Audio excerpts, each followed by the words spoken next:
Hello, everyone. Just getting this started. Hey, Hey, hope you Mark. weren't watching that. I How's had it a going? slight glitch, but I saw the floor of your room with it, which I saw something It's morning here. It's cool. absolutely There fine. we go.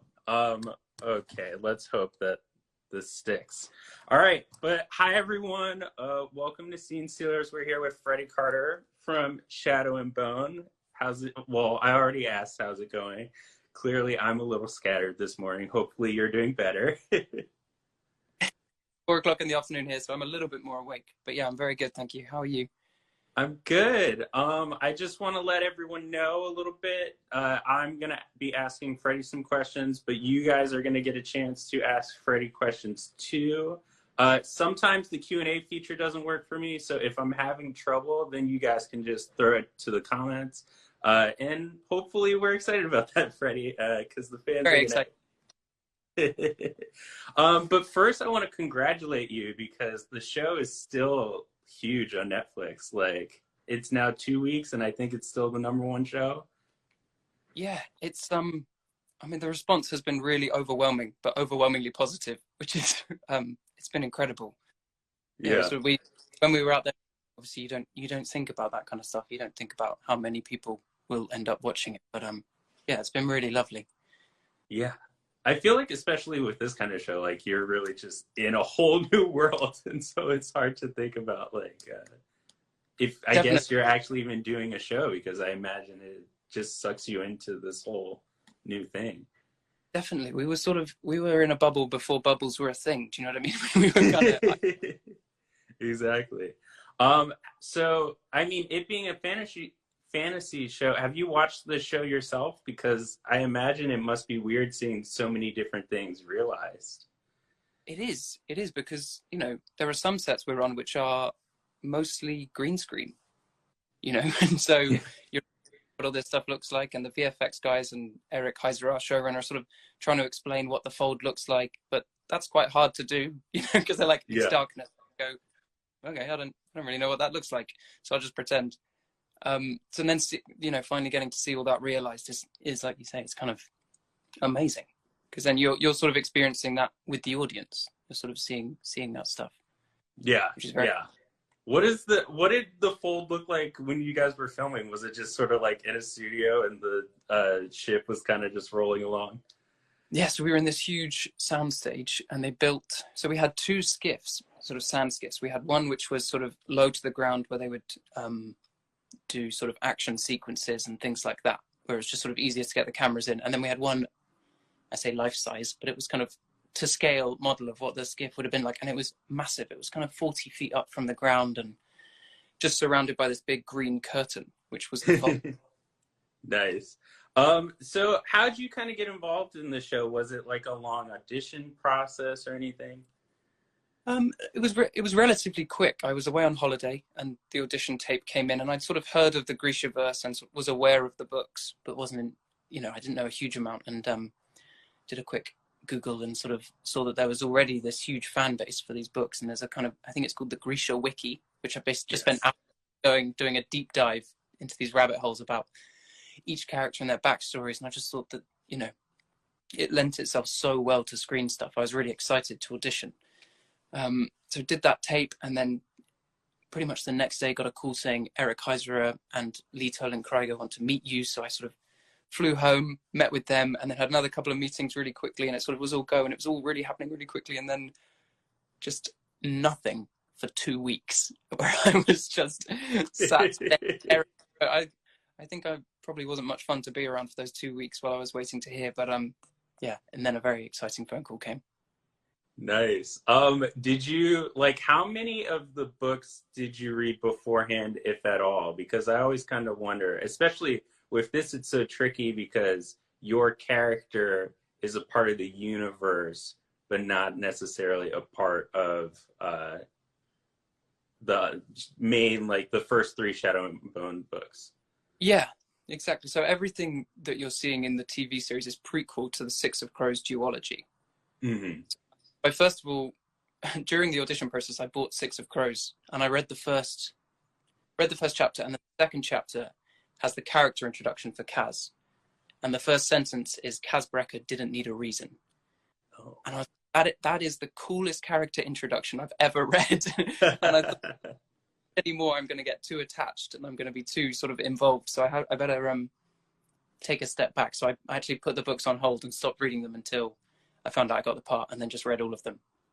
Oh, wow. Okay. So it wasn't like a read as you go kind of thing. Like you're fine with, well, I guess because TV shows can change the book. So even if you spoil yourself with the books, like you can be prepared. I mean, I'd love to have stopped, but I was enjoying them too much. I sort of thought, okay, if I can just get the first Shadow and Bone book read, then I'd been told that that's where the first series was going to be sort of exploring, and that would be the storyline of the first season. And I just, it's left on such a cliffhanger that I had to read the second, and then I read the third, and then read Lives of Saints when that one came out. So sort of, I'm a big Lee Bardugo fan. I sort of eagerly await each book as it comes out.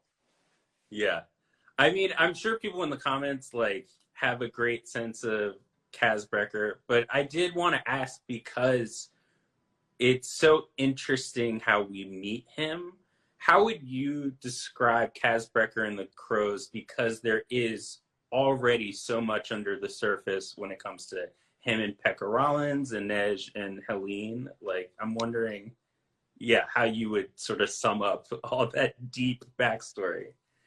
There is a lot to get your head around. And I think what about this season is that we tease loads of stuff. We don't necessarily out and say, here's why he is as sort of dark and angry as he is. Some stuff is left kind of unexplained. So he's this sort of, Kaz is this rising star of the criminal underworld, and he's sort of worked his way up through the ranks in Ketterdam, and he's sort of driven by this kind of non-stop need for revenge. He's kind of thirsting for revenge, and we're never kind of told why that is, but like you say, it's got a lot to do with Pekka Rollins and his sort of first visit to Ketterdam. So it's sort of, it's all, and I think fans of the books will notice a lot of Easter eggs in the series, but I hope there's enough to keep people who haven't read the books kind of asking questions. Yeah. I gotta say, I saw Archie in the comments, so shout out to Archie. That's awesome. He got to say for himself. So one thing I love about Kaz in the Crows is that we just get to see sort of like scheme and heist after scheme and heist come through. What was the most fun scheme to execute? Was it getting across the fold, or I guess you come to and from, or getting out of the little palace? Like, oh, that's a hard question. They're all really fun. They were all really fun to film. I suppose the heist of the archives was a really good one, because that is actually smack bang in the center of Budapest, and they filmed loads of stuff there.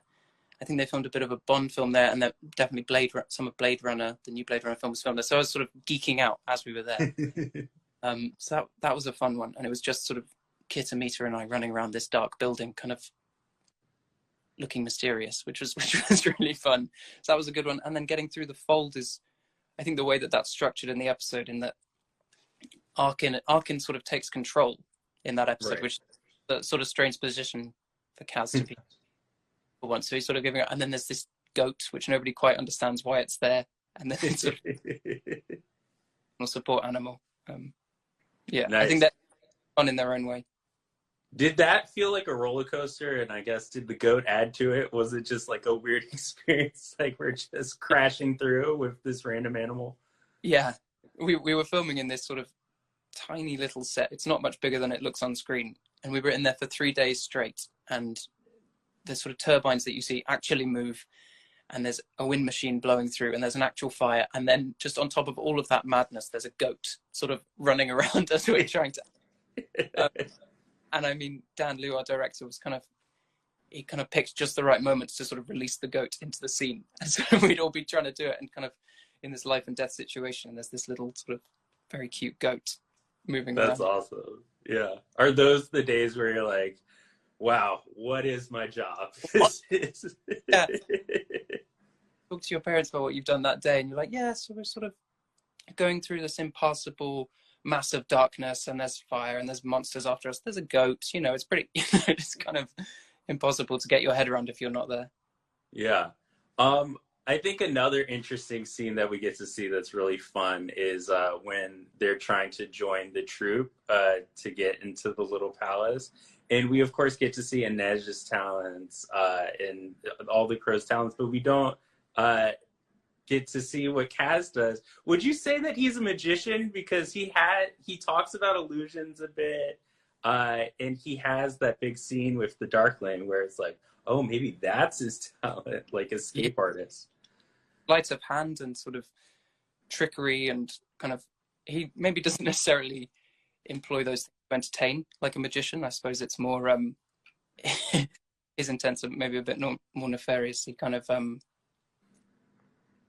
there's all this mention in the books of him being kind of obsessed with, if there's a trick, he has to know how it works. He won't stop.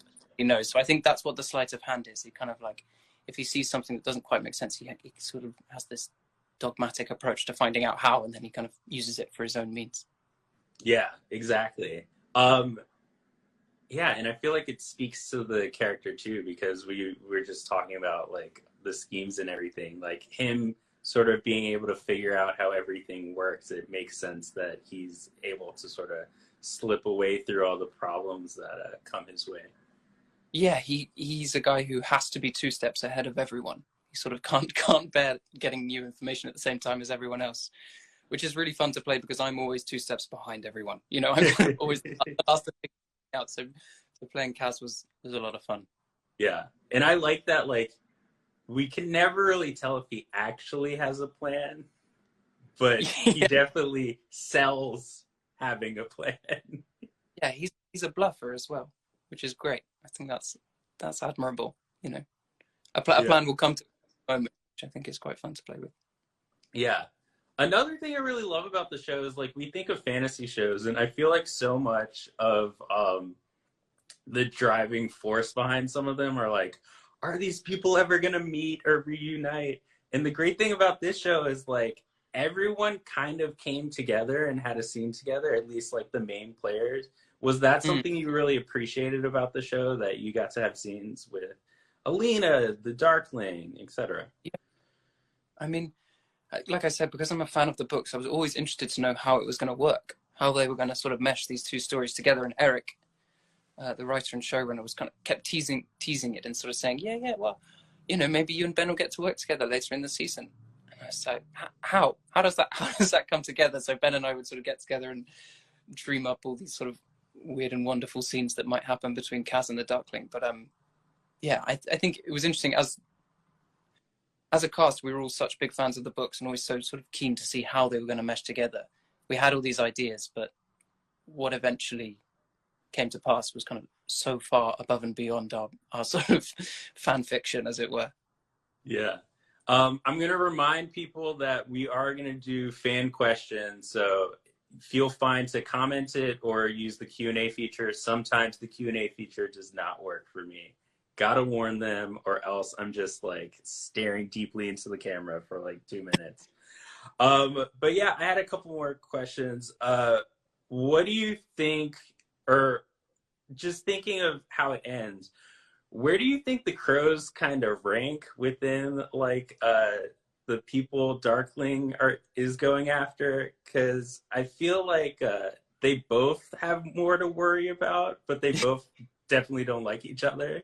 Yeah, it's an interesting one, that, and I sort of think that actually for the Darkling, I can't speak for Ben, but being embarrassed and being sort of got one better of is something that doesn't happen very often, and it sort of doesn't happen very often in the series. And when Kaz gets the better of him through sort of sleight of hand and trickery, it's probably quite embarrassing for the Darkling. So whether he knows it or not, I think that's probably something that's nagging away at him, and he probably wants to come and get one back over Kaz Brecker. So I'd say he's pretty high up the list. He's coming for us. Nice. And then we kind of mentioned this before, but there's a lot to mine from Kaz's past. But then, of course, it's exciting to see what the future holds. So I'm wondering, what are you more excited about, digging into his past or what his future, or playing out what his future is going to be?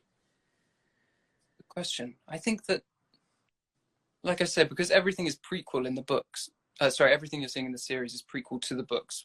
It's been really interesting to sort of trace backwards with the help of Eric Hugo, kind of see, because we want to, when we hopefully get to sort of start showing the Six of Crows storyline, we want it all to sort of have made sense. So the Kazbreki you meet at the start of season 1 isn't necessarily the Kazbreki you meet at the start of Six of Crows. So it's kind of an interesting way of working and tracing back. But having said that, his past is so crucial to who he is and how he is and why he does the things he does. I'm sort of very interested to see all of that stuff. Yeah. And I think another thing that comes up with these shows, and having watched the show, I was like, oh, there's a lot of longing here that I wasn't expecting. Have you seen a lot of like people shipping Kaz with different characters? Has it been mainly like people want to see Kaz and Inej like start something, or have you other crows, other characters? Like, what have you seen in that? It's funny because they're I don't want to call it a love interest because it's more of like a magnetic pull that they have towards each other. It's so burn in the books. It's so sort of difficult for them both because they have all this trauma and they're kind of so bad at talking about their feelings to each other. Such a slow burn, and Amita and I really wanted to sort of honor that and sort of keep sort of slow thing that they kind of. But for him to admit by the end of the season that he needs her around, you know, he sort of is huge, and it takes a full 8 episodes for him to get to that point. So yeah, I have seen people shipping Cat, which is very nice and exciting because, you know, Amita and I worked quite hard on getting that chemistry right, because it shouldn't be sort of so blatantly obvious. It should should be something maybe on a second watch you go, oh yeah, maybe he did need her from the start, he just didn't want to admit it. Yeah, that's great. We're getting so many Kanesh comments. There it is. But yeah, I think I'm gonna go to fan questions because we're getting a lot of them. People are really excited to dig into Kaz, and then I might ask some questions as well later. We'll see. All right, so oh, thank God. Okay, it's working for me. Let's see. Yeah, sure, we'll go with this one. Okay, so from Sophia Aguilar, Freddy, what was it like to make a character like Kaz? Did you have fun bringing Kaz to life? I did. I had loads of fun because I'd sort of enjoyed the books so much and sort of thought that actually Six of Crows especially is so cinematic and it's got so many, it sort of lends itself to screen so well that and Eric's scripts were just so good and sort of, I thought, captured Kaz so brilliantly that actually it was a lot of fun, and like it made it quite easy because the scripts were so good. You know, I had a really good time, and also playing around with the dynamics with Kit and Amita, and sort of, you know, we spent a lot of time working on that and trying to figure out at which points I have to be sort of more hard-nosed so that Kit can sort of be lighter and funnier, and which times that sort of how those dynamics work and sit. So yeah, it was a lot of fun. Yeah. I saw a question that I liked that I'm going to spin a little bit. It was from Branched Magic, and it was asking about sort of like, did you have a chance to develop the character a little bit with the writers? Because like you said, I think these are the prequels to Kaz's books. Yeah. So Lee Bardugo was really sort of involved from the outset with this project, and then when we got onto set and sort of became involved in the project, she was really eager to help. So I think as soon as I found out I got the part, I got an email from Lee sort of basically offering up her sort of knowledge, because she created these people, she knows these parts better than anyone. And so when we got to Budapest, we'd have a lot of conversations about how we think he may have got to that stage at the start of Six of Crows, and sort of what, other than the obvious things, sort of made him who he is. So it felt very collaborative. And then as we went along, the scripts were sort of being written and change depending on, you know, those dynamics I mentioned before. The writers had a very keen eye on us and how we were playing the parts. Yeah. This was another one that flashed past me, and I think it's from Maya Sinclair, but she was asking, what was it like, sort of the photography that you got to take on set? Like, was that fun? And sort of when did you take those opportunities? Any opportunity, I take it. Kit called them stitch-ups rather than pictures, Nice. because I have a sort of little point and shoot thing that I shoot black and white film on, and it's very much kind of when people least expect it, I'll just shove a camera in their face and get it. So yeah, they were more stitch-ups than sort of portraits. But I started taking pictures on sets just because you're normally in kind of beautiful places surrounded by people who don't mind being in front of camera, and they're sort of wearing quite interesting things. So it sort of lends itself to portraiture and candid photos. Yeah. Nice. I'm going to go to the question feature for this one because I want to show them some love too. Okay. By the way, guys, like some stuff, you know, I can't ask like some future stuff. What are favorite scenes? Well, here, yeah, this is a little more open. So for the book people, let's say this is XSRXL _ Carter. What's one of your favorite scenes from the books? Ooh. Good question. In Crooked Kingdom, I'm pretty sure it's Crooked Kingdom, Kaz has to go back to the Slat, which is the home of the Dregs, and basically has to fight his way through the whole gang to stop a coup, or to sort of stay kind of amazing. And he sort of fights off all these guys, and he's sort of basically hanging by a thread by the end of this fight, but still seems to get away with it. That's yeah, that's pretty cool. Nice. And I liked this. So I missed the rest of the screen name, and now I'm kind of, oh yeah, okay, wait, I have it for a second. So Al Brown 9924, do you relate to any of Kaz's characteristics? Do I relate? Yeah, I mean, I'm not a gang leader. I don't run an underground casino, and I you know, violence isn't always my first option, like Kaz says sometimes. But I think that loyalty is incredibly important to him, Mm-hmm. and he finds his crows, and they're his found family, and he sort of sticks by them and would do anything for them. And I think I can relate to that. Loyalty is incredibly important to both of us. Yeah. By the way, people are loving the scene that you chose, so I think that they're gonna love seeing it on TV. Hopefully. All right. Let's see what else is here. Oh, this is okay. This is wild. I kind of like this one. So Samia Pawa says, if you were the one casting, who would you cast for Kaz? Interesting. I cast myself, probably. Yeah. I've seen a lot of comparisons to Tommy Shelby, and I do think that Cillian Murphy kind of nails that. Yeah. Something kind of always going on behind the eyes, and he's always plotting and always scheming. I suppose a young Cillian Murphy, if as a casting director I could time travel, who else? There's loads of That's a dope answer to be like, you know what? If we adapted this like 15 years ago, like that's a smart way to answer. Let me see what else is in here.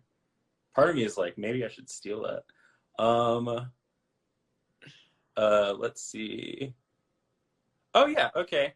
Here, from Sarah, who is your personal favorite character on the show other than Kaz?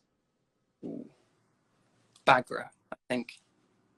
She is like a well-worn path in fantasy stuff, that there's sort of kind of a tutor figure, someone who's very knowledgeable and sort of passes on the knowledge, but is quite sort of angry with it and quite sort of does it quite begrudgingly. But I think that Zoe Wanamaker in it is so brilliant and makes her so sort of likable whilst she's hitting the main character. You sort of, I think that's such a skill that she's got, and I think she's got some of the best one-liners as well.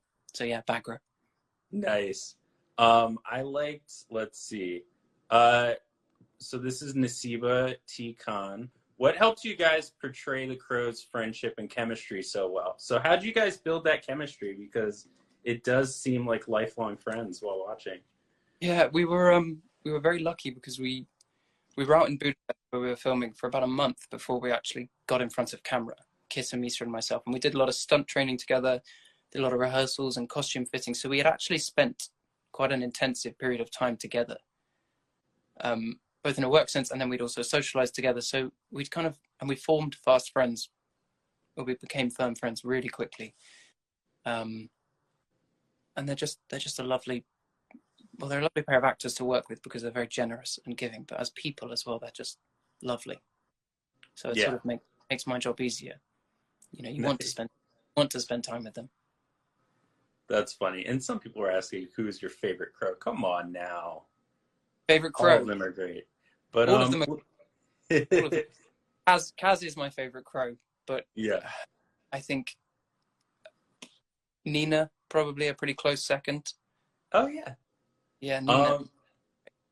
Speaking to the future a little bit, AG in your face says, "Are you excited for Waylon and Nikolai to come on the show?" Wyland. Yeah, I mean, hopefully we get to introduce these kind of fan favorites from the Grishaverse. That would be very exciting, and yeah, it just sort of adds to that dynamic. There's sort of more. We sort of Kit and Mita and myself have this sort of thing going on, and then it'd be really exciting to add more people into that and sort of see how they how those dynamics play off each other. Definitely. And then I like this. Steph14x says, "What's your favorite line that Kaz says on the show?" Because honestly, some of the lines I was like, I gotta write this down. This is like so nice and prophetic and stuff. Oh. Sure. One of the most fun lines to say was essentially a really small, but on the day I had so much fun saying Pekka Rollins. Yeah. Where we're trying to plot how to get through the fold, and somebody mentions that this piece of information is already in the hands of Pekka Rollins. And because knowing all of the backstory and everything, trying to squeeze all of that hatred into one into one name. Yeah. There's also a great line about being unlike a spider and only needing one good leg. You know, that's a pretty, whilst I'm sort of smashing someone's hand apart, that was the first moment that we got to see the kind of red mist descend, which is always sort of a fun thing to explore. Yeah. And I loved that whole small palace sequence too. Yeah. Let's see. Okay, this is fun. Who's the funniest cast member? Funniest. Everyone's really funny. Everyone's really funny in their own way. That's hard. I have sort of, yeah, everyone's got a very individual sense of humor that I love. Oh, that's hard. I can't possibly choose a person. I suppose Kit makes me laugh the most at work because when he's playing Jesper, I have such a great time watching him, and it's quite hard to kind of be serious and annoyed at him as Kaz when he's making me laugh. Yeah. And then on that same sort of, or a little bit of a different front, Lakota Restoles, I think I got that name right. What was one of the hardest scenes to film? Ooh. A lot of episode 8 is in the Shadowfold, and that's quite hard. You know, that's a big imaginative leap when, like I said earlier, it's just a green curtain, or you're fighting a Volcra, but it's actually a green football on the end of a stick, you know, and some guy's just sort of waving it at you. That stuff is hard because it's an imaginative leap. But there was a day, I think it's episode 3, before we crossed the fold, when I'm holding a goat. And I was holding this goat for about 6 hours, and it wasn't light, and he was screaming sort of right here, right next to my ear. So while I'm trying to have this kind of emotional moment with Inej where she's talking about losing her family, and there's this tiny goat just sort of screaming in my ear. So that was quite hard. Yeah. And sort of we're towards the end, and so I like this question from Shannon Dawa. What side of Kaz do you want to explore more in a season 2, a second season? Oh, well, hopefully we get to do a second season and we get to explore the backstory. You know, we get a sense of you know, just to sort of explain a little bit more as to why he is who he is and why he wears the gloves, and the sort of the backstory of the cane and his sort of hatred for Pekka Rollins, all of that stuff. I'd love to explore all of that stuff. That would be great. Nice. And do you have the cane? People are asking if you have the cane. Yes. Okay, we got the cane. Okay. How many people got to sign? I don't order the hand, by the way. I did bring it here because I thought people might ask. Nice. Just have the exactly. Well, thanks so much for talking to me. In addition to Shadow and Bone, I did want to also shout out, I believe you're going to be Masters of the Air too. Were you a big fan of like I believe this is third, it was Band of Brothers, the Pacific, and now the... Yeah, it's the same team. I grew up watching Band of Brothers and then the Pacific. You know, they're part of the reasons that I wanted to be an actor with those TV shows. I loved them so much. So it does feel like a very special honor to be a part of this team and kind of working on it. And we only just recently started. So it's very, very exciting. Yeah.